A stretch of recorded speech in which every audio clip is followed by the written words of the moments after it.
Let's take a look at our handler motion.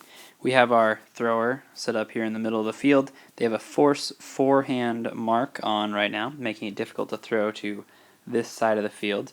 We're going to call that side of the field the break side. And we have our A dump set up on the break side of the field.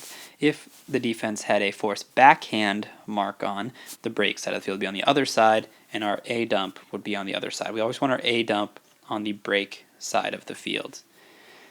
The mark is allowing our thrower to throw to this side of the field. It's an easier throw. So we're going to call this the open side. And our B dump is going to set up on the open side. So it's not always going to be the right and the left like we talked about in practice. So we're once again A dump on the break side, B dump on the open side.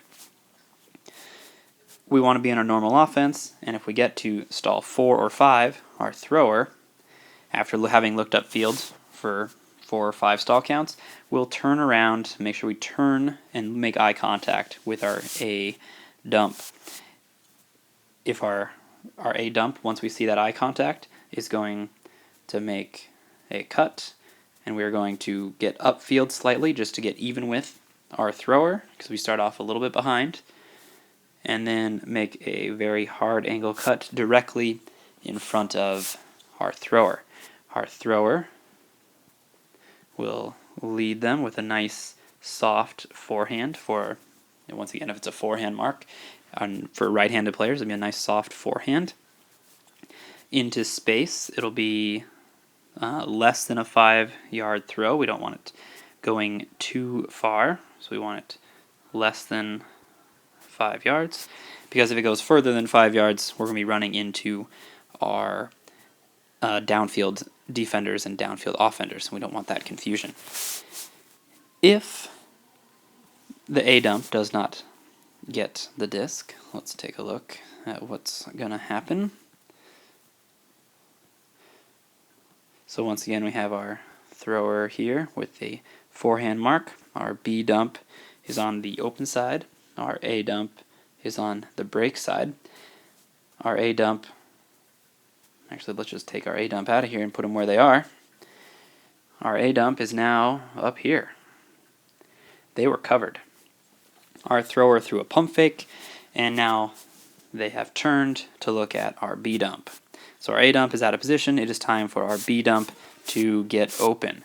So our B dump is going to make no jukes unless you really need to. For defenders close on you, make a juke. Otherwise, they're just going to streak right on past our thrower.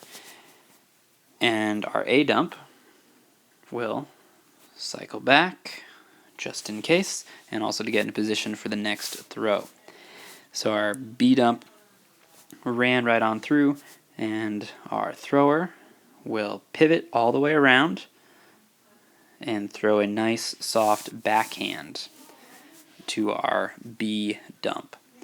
We want to notice how we are well on to the break side where this throw is receiving it. We want that because we want our B dump to be leave a lot of space for the break side. So since we just lost yards, our B dump can then gain yards going that way.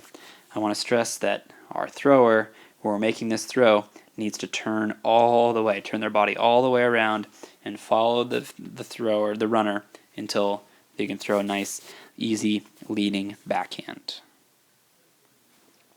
If the B dump catches it, A dump is cycled into the B, and let's take a look at what we want to do. So our B dump just caught the disc, and our thrower is with the mark, and our A dump actually cycled all the way around, which is good.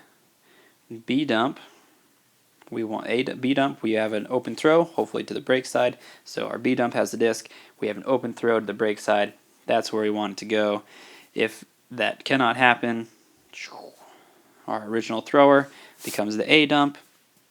We get a mark, and everything sets up as it was again.